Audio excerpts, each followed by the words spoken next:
I disagree with them because sinasabi nila minadali. This has been postponed 7 times. The modernization has been postponed for 7 times. Iyan ang pahayag ni Pangulong Bongbong Marcos kasunod ng resolusyong inihain ng 22 senador na humihiling na pansamantalang ihinto ang implementasyon ng tinatawag na ngayong Public Transport Modernization Program o PTMP.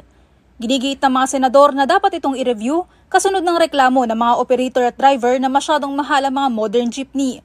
Kulang din daw ang mga impormasyon kaugnay ng PTMP. Pero sabi ni PBBM, minorya lang naman ang nananawagan ng suspension sa programa. 80% have already consolidated.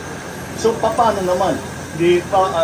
Yung 20% ang magde-decide yung buhay ng 100%. So pakinggan natin yung majority. At ang majority sinasabi, ituloy natin. So that's what we will do. Ikinatuwa naman ng Pangulo ang pagtaas ng tiwala ng publiko sa kanyang administrasyon. Sa latest tugon ng masa survey ng Okta Research para sa second quarter, lumalabas sa 36% ng mga Pinoy ang pro-Marcos, habang 16% naman ang pro-Duterte. Well, of course, good news lagi yan yung maraming sumusuporta sa iyo. But I have to say that it is nice to know that people are beginning to understand what we are trying to do.